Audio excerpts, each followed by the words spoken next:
It goes on and on and on. Saya akan menjelaskan mengenai laktasi. Yang pertama yaitu bagaimana posisi menyusui pada bayi. Yang pertama yaitu harus ada kontak mata antara ibu dengan bayi. Kemudian badan bayi, dada dan juga perutnya itu menghadap ke badan ibu dan sedikit menempel.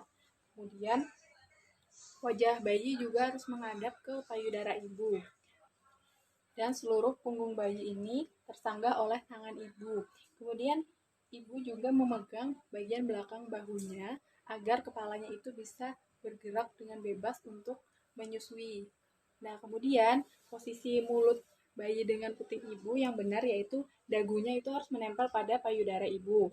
Dan mulutnya harus terbuka lebar untuk dapat meraup areola ibu dengan banyak seperti ini, dan bibir bagian bawahnya itu terputar keluar.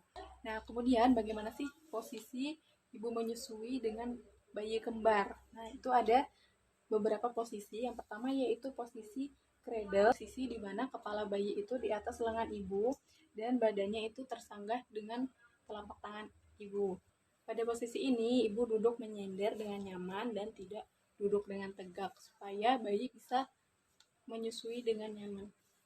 Nah, kemudian ada posisi football di mana kepala bayi itu berada agak di bawah payudara ibu dan kakinya itu ada di pinggang ibu atau di belakang. Nah, sedangkan tangan ibu mengarahkan kepala bayi untuk menghisap putingnya. Kemudian ada manajemen laktasi, yaitu persiapan menyusui setelah melahirkan.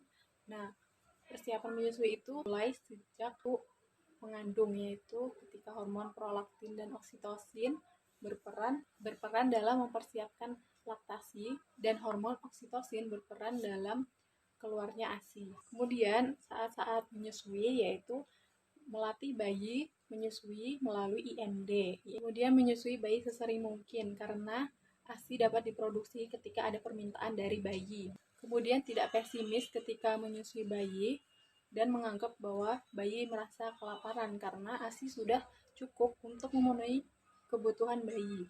Kemudian ada mastitis pada payudara, yaitu peradangan pada payudara.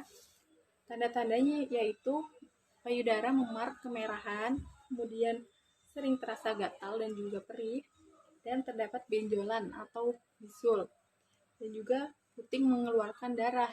Penyebabnya dapat disebabkan oleh infeksi bakteri Streptococcus dan Staphylococcus, dan juga karena saluran ASI yang terhambat, makanya sering dialami oleh ibu yang menyusui atau ibu yang jarang menyusui bayinya. Nah, untuk mengatasi mastitis ini bisa dilakukan dengan cara menyusui bayi sesering mungkin supaya ASI tidak terhambat, kemudian mengompresnya dengan air hangat, dan juga menghindari penggunaan bra yang ketat atau tidak nyaman.